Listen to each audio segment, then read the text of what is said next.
Assalamualaikum warahmatullahi wabarakatuh. Perkenalkan, nama saya Muhammad Hafid Miftah.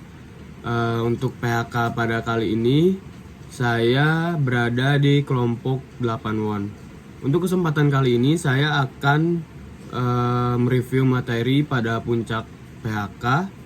Jadi ada beberapa materi yang disampaikan oleh pemateri pada puncak PHK kali ini. Untuk materi yang pertama itu dibawakan oleh Bu Heliani selaku Ketua Program Studi Akuntansi di Nusa Putra University. Jadi untuk materinya itu yaitu mengenai pengenalan sistem prodi akuntansi.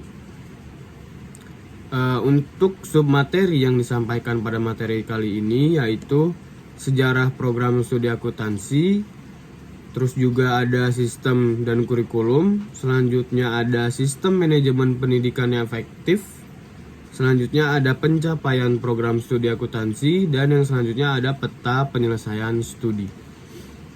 Untuk yang pertama itu mengenai sejarah program studi akuntansi.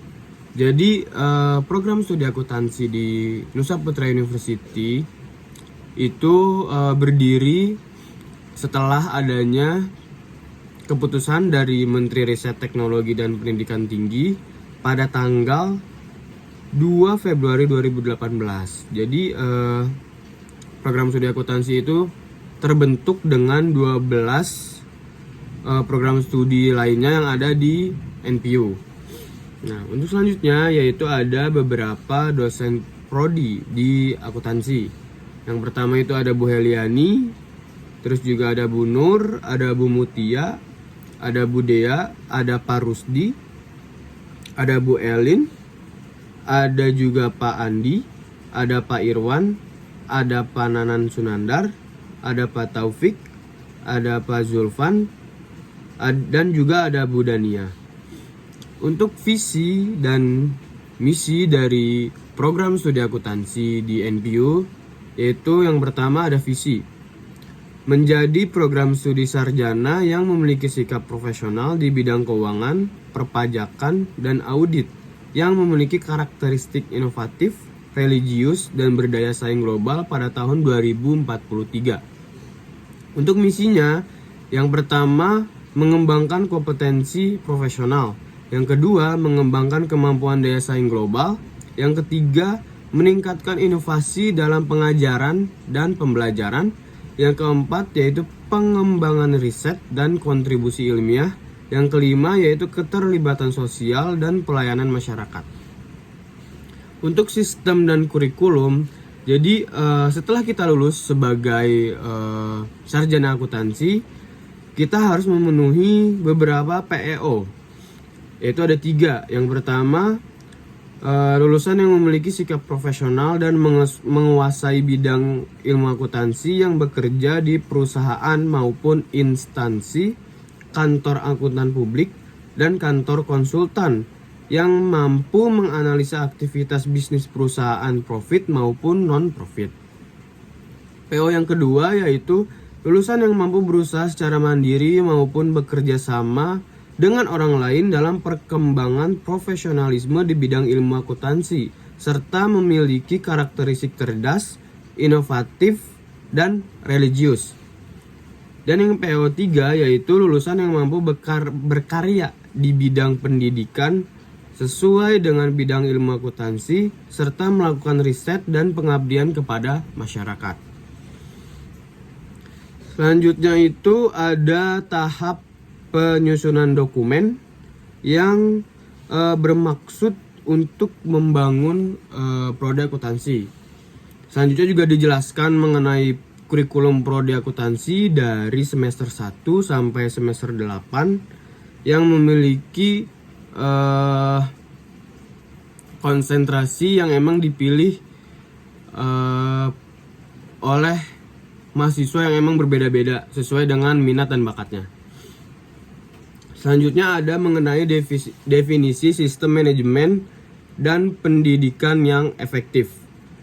Yang pertama yaitu sistem manajemen adalah serangkaian proses, praktek, kebijakan, dan prosedur yang digunakan oleh suatu organisasi untuk merencanakan, melaksanakan, mengukur, memonitor, dan meningkatkan segala aspek yang terkait dengan tujuan organisasi.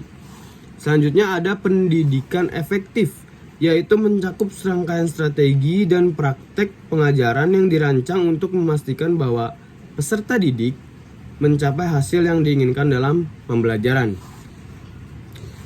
Selanjutnya dijelaskan juga mengenai konsep sistem manajemen pendidikan yang efektif dalam program studi akuntansi.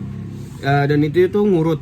Yang pertama ada 1, perencanaan, 2, pelaksanaan pembelajaran, 3, evaluasi dan pemantauan, 4, pengembangan profesional dosen, 5, keterlibatan industri, dan juga yang ke-6, pengukuran kinerja alumni. Untuk pencapaian di program studi akuntansi, jadi program studi akuntansi NPU itu sudah terakreditasi baik pada tanggal 2 Juni 2021 oleh BAN PT. Selanjutnya juga ada standar nasional Indonesia yang dikeluarkan oleh ISO, yaitu ISO 2018 pada tanggal 6 Juni 2022. Selanjutnya juga ada akreditasi internasional yang dikeluarkan oleh AKAS pada 21 Juni 2023. Selanjutnya juga ada sertifikat akreditasi yang dikeluarkan oleh Lamemba Accredited yang mengeluarkan sertifikat baik sekali terhadap program studi akuntansi di NPU. Selanjutnya juga ada pencapaian lainnya seperti best paper nasional, terus juga pemakalah di SNA, terus juga ada peraih hibah penelitian dosen pemula, terus juga ada peraih hibah penelitian fundamental reguler di DRTPM Dikti. Selanjutnya dijelaskan juga mengenai peta penyelesaian studi. Jadi ada beberapa sertifikat kompetensi prodi akuntansi yang emang diwajibkan oleh universitas dan juga program studi. Yang pertama itu ada public speaking, yang kedua itu ada TKDA, yang ketiga itu ada TOEFL, yang keempat itu ada bahasa kedua PBB. Untuk selanjutnya itu ada SKPI yang dikeluarkan oleh program studi. Yang pertama itu ada pelatihan akuntansi terapan, yang kedua itu ada pelatihan dasar audit berbasis resiko, yang ketiga itu ada pelatihan zahir accounting, yang keempat itu ada private pajak A dan B. Mungkin itu yang ada di materi pertama. Selanjutnya saya akan menjelaskan mengenai materi yang kedua. Oke, pada materi yang kedua ini dibawakan oleh Pak Gia Yosef Gunawan MT selaku Student Creativity and Activity Unit di NPU. Jadi materi yang dibawakan itu yaitu mengenai sistem pendidikan perguruan tinggi di Indonesia. Kenapa sih pendidikan itu sangat penting? Mengacu pada Undang-Undang Republik Indonesia Nomor 12 Tahun 2012 tentang pendidikan tinggi, jadi pendidikan itu penting dikarenakan bisa meningkatkan kecerdasan, pengendalian diri, kepribadian, dan juga keterampilan. Selanjutnya ada jenjang pendidikan tinggi. Jadi ada 5 jenjang pendidikan tinggi yang mungkin berlaku di Indonesia, yaitu yang pertama ada diploma, yang kedua ada S1, yang ketiga ada magister atau S2, yang keempat ada doktor atau S3, yang kelima juga ada program profesi. Selanjutnya juga dijelaskan mengenai jenis perguruan tinggi. Jadi perguruan tinggi itu ada universitas, ada institut, ada sekolah tinggi, dan juga ada politeknik.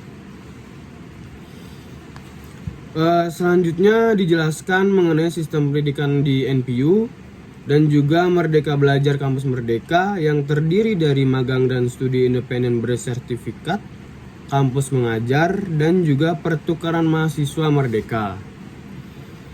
Terus kita sebagai mahasiswa memiliki tantangan dan peluang dalam melaksanakan pendidikan. Jadi yang pertama itu ada tantangan, yaitu kualitas lulusan. Masih banyak lulusan perguruan tinggi yang belum siap kerja. Terus juga ada ekuitas, akses pendidikan tinggi belum merata di seluruh wilayah Indonesia. Yang ketiga itu ada pembiayaan. Biaya pendidikan tinggi yang tinggi menjadi kendala. bagi sebagian besar masyarakat. Selanjutnya juga ada peluang perkembangan teknologi. Penggunaan teknologi informasi dan komunikasi dalam pembelajaran semakin meluas. Selanjutnya juga ada kerjasama internasional. Banyak perguruan tinggi Indonesia menjalin kerjasama dengan perguruan tinggi di luar negeri. Selanjutnya ada otonomi perguruan tinggi, yang dimana memiliki otonomi yang lebih besar dalam mengatur pengelolaan dan pengembangan diri. Selanjutnya ada materi ketiga yang dibawakan oleh Bu Mutia yang menjelaskan mengenai plagiarisme. Jadi Bu Mutia sendiri itu menegaskan bahwa kita itu sebagai mahasiswa harus melaksanakan semboyan Big No to Plagiarisme, yaitu penegakan kode etik dalam plagiarisme. Jadi plagiarisme itu merupakan memperoleh atau mencoba memperoleh kredit atau nilai untuk suatu karya ilmiah, mengutip sebagian atau seluruh karya dan atau karya ilmiah pihak lain tanpa menyertakan sumber secara tepat dan memadai.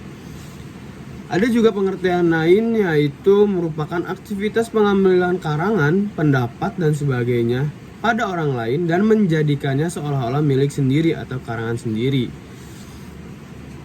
Untuk jenis-jenis dari plagiarisme berdasarkan pola yang digunakan itu yang pertama ada plagiarisme total, yang kedua itu ada plagiarisme parsial, yang ketiga itu ada autoplagiasi atau self-plagiarism, yang keempat ada plagiarisme antar bahasa, dan juga yang kelima ada free riding.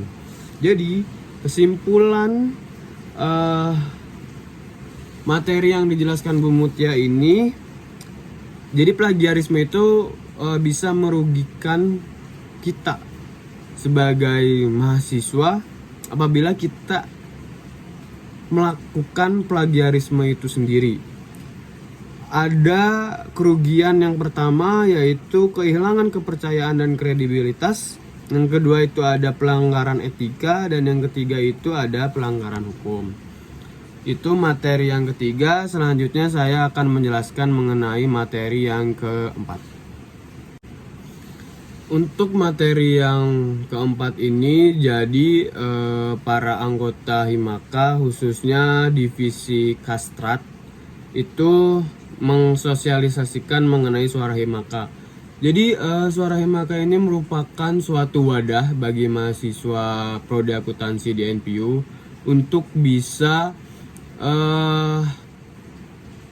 meluapkan keresahannya, baik itu mengenai akademik maupun hal-hal lainnya yang emang berhubungan dengan program studi akuntansi di NPU.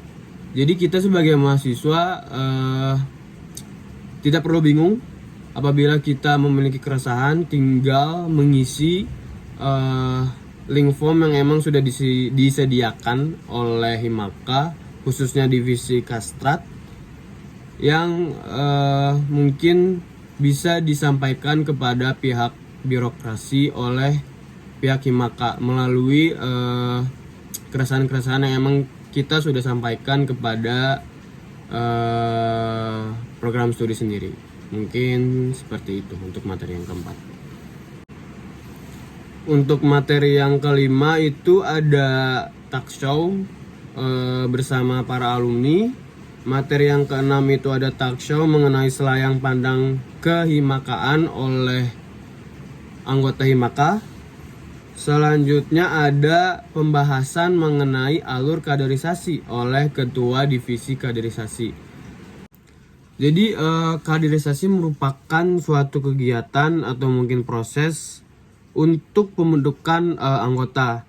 Jadi untuk alurnya di Himaka sendiri itu ada yang pertama, yaitu ini PHK, yaitu pengenalan himpunan akuntansi.